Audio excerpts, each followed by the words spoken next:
할렐루야. 설렘과 에너지 넘치는 예배국에 정말 격려의 박수 다시 한번 드리겠습니다.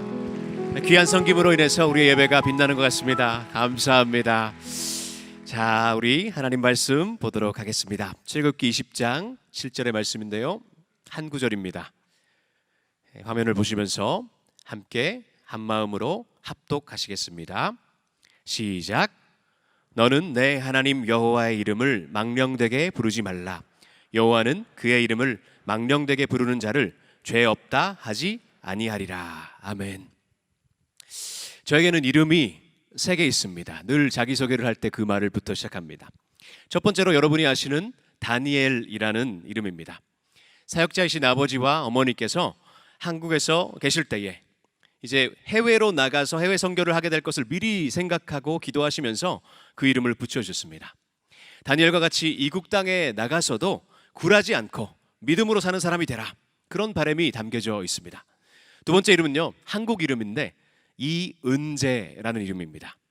참고로 저는 전주이시입니다. 전주이시인 분 많이 계시죠? 네, 가족입니다. 세 번째로 제 이름은요, 일본인의 이름이 있습니다. 선교 때문에 이제 국적을 바꾸게 됐는데 일본인의 이름은 평강이라는 이름입니다. 하나님과 평강하고 또 한일 관계 속에서 평강을 만드는 사람이 되라, 그런 바람이 있는 것 같습니다. 세 가지 이름이 어떻게 지어지고 어떤 마음으로 지어주셨는지 일본에 계신 부모님과 영상 통화를 하면서 고민하면서 기도하시면서 지어주신 부모님의 그 간절한 기대와 바람이 담겨진 이름들이 너무나도 귀하게 느껴지더라고요. 이름은요, 단순히 저를 부를 때 필요한 명칭이 아닙니다. 이름 속에 저의 삶이 담겨져 있기 때문입니다. 저의 4대째 계승되어 온 믿음의 뿌리, 한국인으로서 태어난 가문의 역사가 있고요, 38년 전에 일본으로 선교를 떠난 목회자 가정의 일본 선교사 자녀로서의 정체성이 내 이름 가운데 있다는 것입니다. 여러분의 부모님도 여러분의 이름을 지으셨을 때에 깊은 고민과 간절한 기도 후에 또 소원을 담아서 여러분의 이름을 만드셨을 겁니다. 수도 없이 여러분의 이름을 부르셨을 것입니다. 하나님께서도 이 이름을 중요하게 생각하십니다. 하나님은 말씀으로 온 천지 만물을 창조하셨지요. 전지전능하신 하나님이 말씀하시니 말씀하신 그대로, 할렐루야. 감사합니다. 수요일 특세에 나오신 분들을 이해를 하셨을 것 같은데, 하나님이 이르시되 빛이 있으라 하시니 빛이 있었고 그 빛을 낮이라고 부르셨어요. 어두움을 밤이라고 칭하셨어요. 창공을 하늘이라고, 궁창을 하늘 위에 물과 하늘 아래 물로 나누시면서 물을 바다라고 칭하시고 마른 곳을 땅이라고 이름을 붙이셨어요. 하나님은 말씀하신 대로 모든 것들을 친히 창조하시면서 피조물들 하나하나에 이름을 만드셨다는 것이에요. 그래서 이름은 그 안에 이름 자체의 뜻과 더불어서 그 만들어진 피조물의 사명이 그 안에 담겨져 있다는 것입니다. 하나님께서 택하시고 부르신 아브라함이 있었죠. 아브라함은 원래 큰 아버지란 뜻인데 열방의 아비라는 뜻은 아브라함으로 하나님께서 이름을 바꿔주셨습니다. 야곱에게는 어떤 이름을 붙이셨습니까? 야곱은 이스라엘이라는 이름을 주시면서 그 이름 안에 하나님과의 사랑의 관계성이 내포되어 있다는 것이죠. 하나님께서 허락하신 그 이름이 그대로 하나님과 언약 백성으로 그 사명을 지닌 민족의 정체성 그 자체가 된다는 것입니다. 계속해서 우리는 십계명 안에 담겨진 하나님과의 언약적 사랑의 관계를 토대로 한 하나님의 백성으로서 우리가 어떻게 살아내야 할지 말씀을 통해서 배워가며 살아가고 있습니다. 우리가 지지난주에 배운 1, 2계명은 나 외에 다른 신은 없다, 유형이든 무형이든 그릇된 방식으로 하나님을 섬기는 것, 하나님 외의 것들을 섬기는 것이 즉 우상 숭배이다, 이것을 하나님께서 경고하셨습니다. 오늘 우리가 다루는 십계명 3계명은 하나님의 이름에 관한 것인데요, 하나님의 이름의 존재, 개념을 만드신 분이시고 이름, 명칭을 중요하게 생각하신다는 사실을 우리가 이 성경 말씀을 통해서 볼 수 있다는 것입니다. 그래서 이스라엘 민족에게도 이름은 참 중요한 것으로 자리 잡고 있었습니다. 관심사였습니다. 출애굽기 3장에서 하나님께서는 미디안 광야에서 양치기를 하던 모세를 하나님의 산 홀렙산에서 만나게 됩니다. 그리고 모세에게 꺼지지 않는 불붙은 그 떨기나무 가운데 나타나신 그 유명한 장면에서 하나님은 모세에게 노예 생활로 신음하던 이스라엘 백성을 향해 가라고 하십니다. 소명을 주시죠. 모세, 너를 택하여서 나의 백성을 출애굽시킬 것이라고 사명을 허락하십니다. 그때 하나님이 계시하신 이름은 어떤 이름이었습니까? 여러분 기억을 하십니까? 가장 처음 하나님께서 계시하신 이름은요, 나는 내 조상의 하나님이다, 아브라함의 하나님이다, 이삭의 하나님이다, 야곱의 하나님이다. 모세가 수도 없이 반복해서 들었던 자신의 민족을 일으키신 하나님, 우러러보는 조상 아브라함을 불러내셔서 아브라함 되게 하신 하나님, 천지를 만드시고 역사를 운행하시는 그 하나님, 그 하나님과 대면하면서 하나님이 430년 동안 종살이한 이스라엘 백성들을 출애굽을, 모세야 너를 앞세워서 이제 엄청난 출애굽의 사건을 이룬다, 그 소명을 부여하실 때 모세는 어떤 반응을 하였습니까? 하나님, 당신의 이름이 무엇입니까? 묻는 것입니다. 출애굽기 3장 13절 14절의 말씀을 함께 봉독하시겠습니다. 화면에 비춰주시면 봉독하시겠습니다. 시작. 모세가 하나님께 이르되 내가 이스라엘 자손에게 가서 이르기를 너희의 조상의 하나님이 나를 너희에게 보내셨다 하면 그들이 내게 묻기를 그의 이름이 무엇이냐 하리니 내가 무엇이라고 그들에게 말하리이까. 하나님이 모세에게 이르시되 나는 스스로 있는 자이니라. 또 이르시되 너는 이스라엘 자손에게 이같이 이르기를 스스로 있는 자가 나를 너희에게 보내셨다 하라. 아멘. 모세는 단지 눈앞에 나타난 그 하나님의 구체적인 이름이 궁금해서 질문한 것이 아니죠. 여기서 하나님이 계시해 주신 이름은요, 나는 스스로 있는 자라는 말입니다. 히브리어 성 4글자라고 말하는 욤해 와우해입니다. 한글 성경엔 그것을 여호와라고 발음을 했고요, 일본 성경에서는 야하웨 이렇게 발음을 했고, 영어 성경에서는 제호바라고 발음을 했습니다. 성경에 6,800번 이상이 등장하는 이 성사글자 하나님에 대한 이름의 내용입니다. 너무 거룩한 하나님의 고유 명사이기에 유대인들은 발음하기를 두려워하면서 어떻게 발음하는지도 잃어버리게 된 이름입니다. 그런데 그 성사글자의 동사는 하야라는 히브리어예요. 하야는 존재한다란 뜻입니다. 존재한다. 그래서 더 풀어서 말을 하자면, 설명을 드리자면요, 내가 존재하려고 작정한 그대로 내가 존재하는 나야, 이런 뜻이에요. 그 뜻은 하나님의 존재가, 또한 그분의 계획과 의도와 전 존재가 인간이나 다른 그 무엇인가로 인해서, 피조물로 인해서 영향을 받는 존재는 아니다라는 것이죠. 인간의 마음대로 움직여지는 그런 나약한 존재, 작은 존재가 아니라 과거와 현재와 미래와 모든 것들을 영원히 통치하는, 존재하는 나야라는 뜻입니다. 이 하나님께서는 무슨 개념이나 이 신론에서 말하는요, 세계를 만드셨지만, 창조하셨지만 멀리 떨어져서 이 세계를 바라만 보시는 하나님이 아니시고요, 고유의 이름을 가지신 그 하나님은 인격적인 하나님이십니다. 우리 하나님께서는 고통으로 신음하는 이스라엘 백성의 그 부르짖음을 들었다고 하셨잖아요. 그래서 역사 가운데에 개입하시는 하나님, 그 하나님께서는 하찮은 우리에게 말씀하시는 하나님, 계시하시고 지키시고 인도하시고 다스리시며 우리의 삶 한복판에 개입하셔서 우리와 더불어 함께 하시는 하나님이란 사실이 너무나도 놀랍고 감격스러운 일이지 않겠습니까, 여러분? 그 하나님이 저와 여러분의 하나님 되신다는 것입니다. 여러분 그것을 믿으십니까? 아멘. 그런데 그분의 그 고귀한 존재를 하나님 자신이 밝히시면서까지 우리와 관계를 맺길 원하시는데요, 그 하나님께서 오늘 십계명 제3계명에서는 자신의 이름을 어떻게 다루라고 말씀을 하십니까? 다시 한번 오늘의 본문을 읽겠습니다. 출애굽기 20장 7절 말씀 함께 읽습니다. 시작. 너는 내 하나님 여호와의 이름을 망령되게 부르지 말라. 여호와는 그의 이름을 망령되게 부르는 자를 죄 없다 하지 아니하리라. 아멘. 제3계명에서는요, 하나님의 이름을 망령되게 부르지 말라고 금지하는 명령을 주셨어요. 금지하는 명령. 우리와 인격적인 교제를 원하시고 우리와 상종하기를 원하시는 하나님이 아니었습니까? 그런데 여기서는 그 이름을 망령되게 부르는 것을 엄격하게 강력하게 경고하고 계신다는 것이에요. 그렇다면 우리가 이런 질문이 생기죠. 도대체 하나님의 이름을 망령되게 부른다는 것은 어떤 것을 의미하냐 이것입니다. 정확하게 이것을 알 필요가 있다는 것이죠.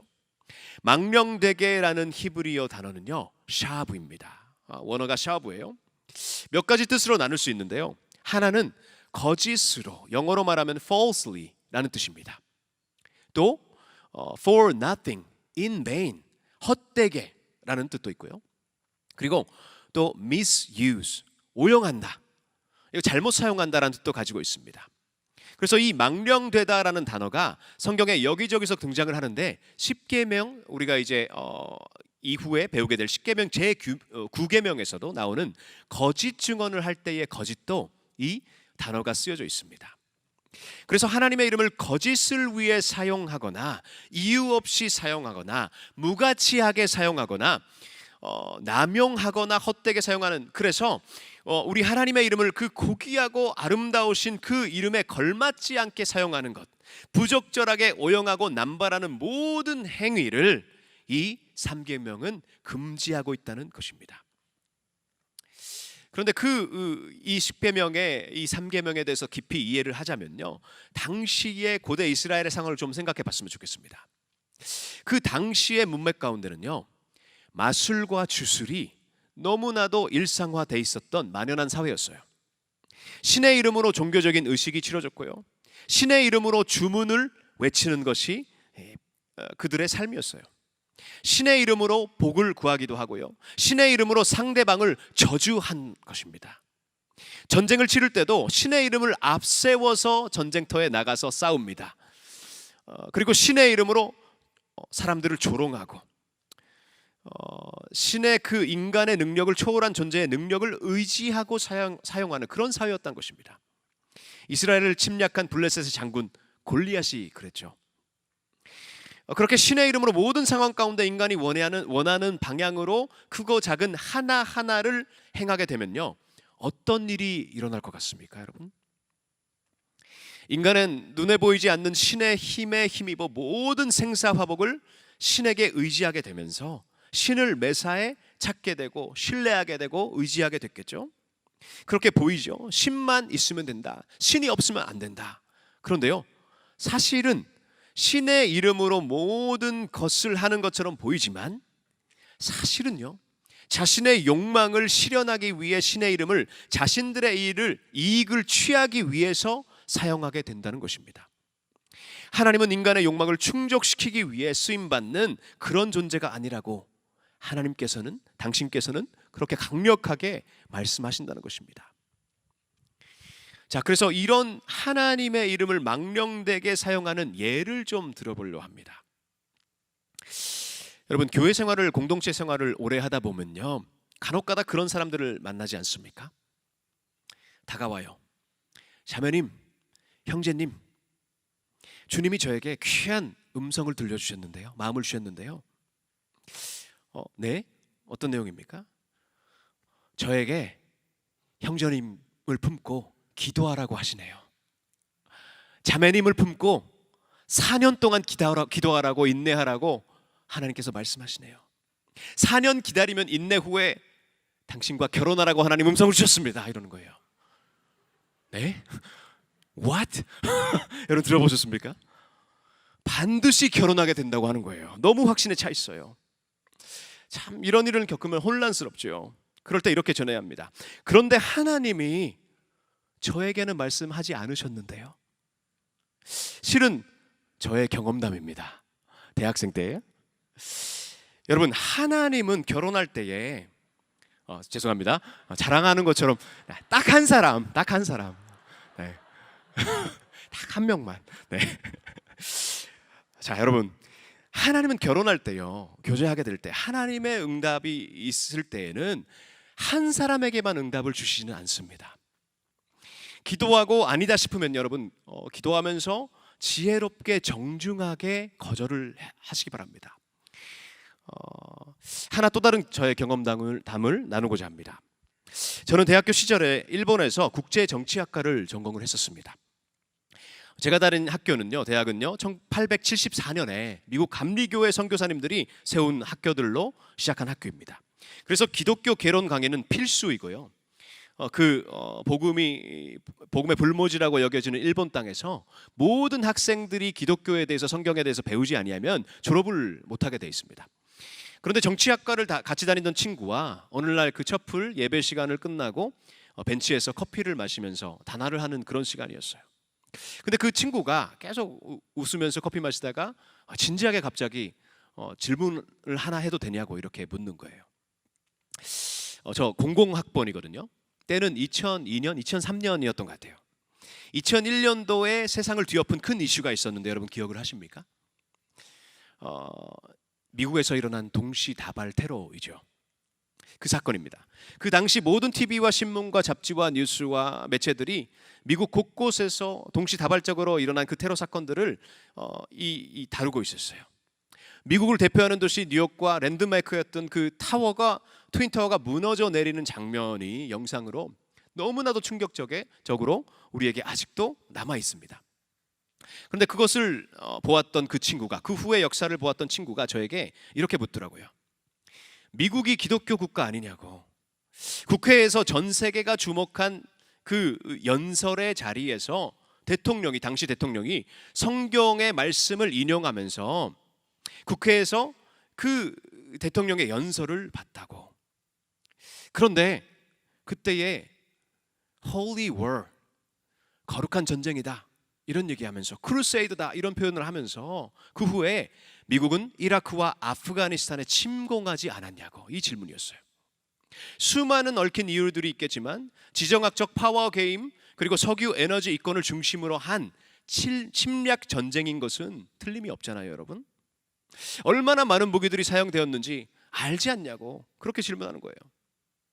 늘 역사의 어두운 그늘이 증명하듯이 군산 복합체의 이익을 위해 이라크와 아프간에 죄 없는 시민들이, 젊은이들이, 아기들이 희생을 겪지 않았냐고.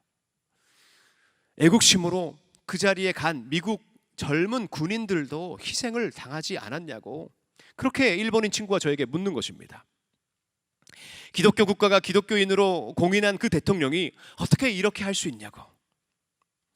평소에 기독교 동아리에 들어가서 친구들에게 기회가 있으면 전도를 했던 저를 향한, 또 기독교 자체를 향한, 하나님을 향한 날카로운 질문을 던진 것이었습니다. 여러분 어떻게 생각하십니까? 이런 질문을 받아보셨습니까?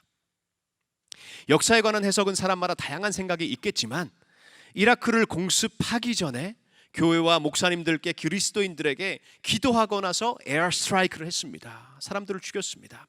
그 행위가 올바른 신앙인으로서의 모습이 될까요? 중세의 십자군 운동과 독일의 나치의 만행과 성경에 손을 얹고 선서한 대통령이, 정치인들이 셀 수 없는 수많은 신성 모독적 행위를 일삼는 것을 성경은, 십계명은, 이 제3계명은 이 3계명을 어긴 거다 그렇게 말하고 있다는 것입니다. 레위기 19장 12절의 말씀을 함께 봉독하실까요? 시작. 너희는 내 이름으로, 내 하나님의 이름을 욕되게 하지 말라. 나는 여호와이니라. 아멘. 하나님의 이름을 욕되게 하는 행위를 우리는, 그리스도인은 철저하게, 단호하게 척결해야 될 줄 믿습니다. 이것은 정치와 경제의 영역만에 국한되는 것이 아닙니다. 그리스도인 또한 이 제3계명을 오용하고 악용할 위험성에 늘 노출되어 있다는 것입니다. 저 같은 목사부터요. 하나님이 아닌데 하나님처럼 행세를 하면서 하나님의 이름을 이용해서 상대를 설득하거나 좌지우지하려는 유혹에서 우리 그리스도인들은 벗어나야 된다는 것입니다. 이번 특세에서 큰 은혜를 끼치신 필립 라이큰 목사님은요 이렇게 말을 합니다. 우리의 계획을 이루기 위해 하나님의 이름을 사용하는 것은 10계명의 제3계명을 좀 더 심각하게 어기는 행위에 해당한다. 어떤 그리스도인들은 주님이 내게 이것을 하라고 명령하셨습니다 라거나, 더 나쁘게는 주님이 형제에게 이 일을 하게 하라고 내게 지시하셨습니다 라는 식으로 말한다. 이것은 거짓 예언이다. 하나님은 우리에게 하시려는 말씀을 성경에 모두 기록해 놓으셨다. 성령의 내적 인도하심도 있지만 그것을 하나님의 권위 있는 말씀처럼 제시해서는 안 된다. 여러분, 말씀을 넘는 계시, 그런 거는 있을 수가 없다는 것입니다. 전지하신 우리 하나님께서는요, 이런 인간의 연약함과 심히 부패하고 타락한 본성을 꿰뚫고 계십니다. 우리 하나님은 인간이 함부로 내 맘 내키는 대로 이용해 먹는 행위를 단호하게 금하고 계신다는 것입니다. 그래서 제1계명, 2계명에서 우리가 배운 것처럼 그 계명의 연장선상에서 3계명을 바라보아야 합니다. 하나님을 다른 이방 신들과 같이, 우상들과 같이 취급을 하면서 하나님의 이름을 이용해서 사용해서 망령되게 오용하고 남용하는 우리 그리스도인들을 범하면 안 된다는 것입니다. 자, 그렇다면 우리가 이 하나님의 아름답고 고귀한 이름을 망령되게 부르지 말라고 말씀하신 그 말씀 그대로 유대인들이 그랬던 것 같죠. 감히 부르지 못하는 성사 글자가 나오면은 그 글자를 차마 부르지 못해서 시간이 흐르고 어떻게 발음하는지 잊을 정도로, 그 글자가 나오면은 필사할 때 성사 글자가 나오면 그 필사하던 걸 멈추고 손도 깨끗이 다시 씻으러 가서 씻고 다시 와서 그 글자를 두려움으로 쓰고, 그래서 성사 글자에다가 아도나이란 나의 주란 뜻을 단어로 대체해서 함부로 다루기를 두려워한 것처럼요. 이것은 소극적이고 부정적인 의미에서 조심하면서 경직된 믿음 생활을 주님이 우리에게 요구하신다는 것입니까? 그렇지 않습니다. 성경을 보시겠습니다. 시편의 수많은 기자들이 여호와 주의 이름을 아름다운 표현으로 높이고 찬송하고 송축하고 있습니다. 시편 8편 1절의 말씀을 보시겠습니다. 여호와 우리 주여, 주의 이름이 온 땅에 어찌 그리 아름다운지요, 주의 영광이 하늘을 덮었나이다. 아멘. 시편 34편에서는 다윗은요 이렇게 고백을 합니다. 내가 여호와를 항상 송축하며 내 입술로 항상 주를 찬양하리이다. 내 영혼이 여호와를 자랑하리니 공고한 자들이 이를 듣고 기뻐하리로다. 나와 함께 여호와를 광대하시다 하며 함께 그의 이름을 높이세. 그래서 여러분, 구약은요 여호와 하나님 그분의 이름을 높이는 찬양의 내용들로 가득 차 있습니다. 얼마나 다양한 하나님의 이름으로 높이는 방법이 있는지요, 시편을 보면서 구약 성경을 묵상할 때에 너무나도 놀랍고 감탄이 나오는 것이죠. 그렇다면 신약 성경에서는 어떻습니까? 예수님께서 가르쳐 주신 기도의 정석인 주기도문의 첫 번째로 나오는 기도의 내용이 여러분 무엇입니까? 마태복음 6장 9절의 말씀인데요, 주기도문 여러분 아시죠? 기억하시죠? 외우시죠? 하늘에 계신 우리 아버지여, 어떻게 해요? 이름이 거룩히 여김을 받으시오며. 예수님께서 이렇게 말씀하세요. 그러므로 너희는 이렇게 기도하라. 하늘에 계신 우리 아버지여, 이름이 거룩히 여김을 받으시오며. 우리 하나님의 이름은 거룩히 여김을 받으셔야 할 이름인 줄 믿습니다. 믿으시는 분 아멘 하시겠습니다. 아멘.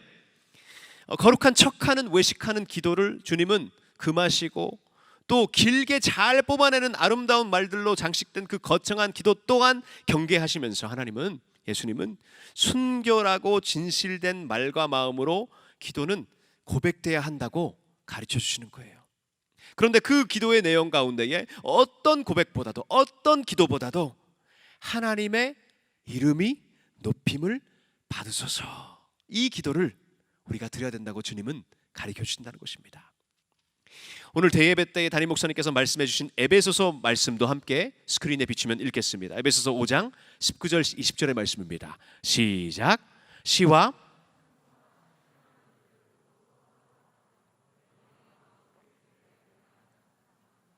범사해